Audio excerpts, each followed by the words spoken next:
অনেক দিন বিরিয়ানি খাইনি।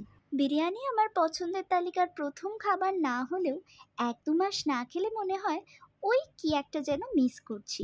ব্যারাকপুরে গেলে আরসালান দাদা বৌদির পরে যে বিরিয়ানিটা আমার সবচেয়ে বেশি ভালো লাগে সেটা হলো এই ডি বাপির বিরিয়ানি।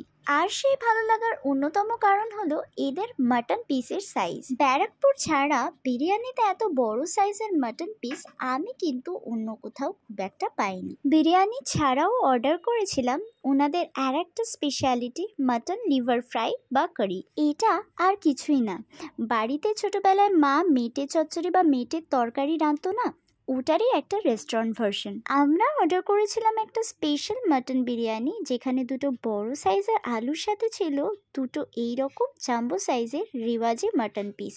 না, পুরোটা আমি একা খাইনি, ছবি তুলবো বলে পাতে নিয়েছিলাম। রাইস সবটা প্লেটে নিয়ে নিই, ফুল পোর্শনটা দুজন মানুষের জন্য সাফিসিয়েন্ট। ঝুরঝুরে লং গ্রেন রাইসের সাথে মাখনের মতো গলে যাওয়া রসালো আলু আর এইরকম সুন্দর রেওয়াজি মাটন, সব মিলিয়ে বিরিয়ানিটা ছিল একদম মনের মতো। সাথে স্যালাড আর আমার প্রিয় গ্রিন চাটনি তো রয়েছেই। বিরিয়ানির ভাতের সাথে সবটা মিলিয়ে তুলে নিলাম এক গ্রাস।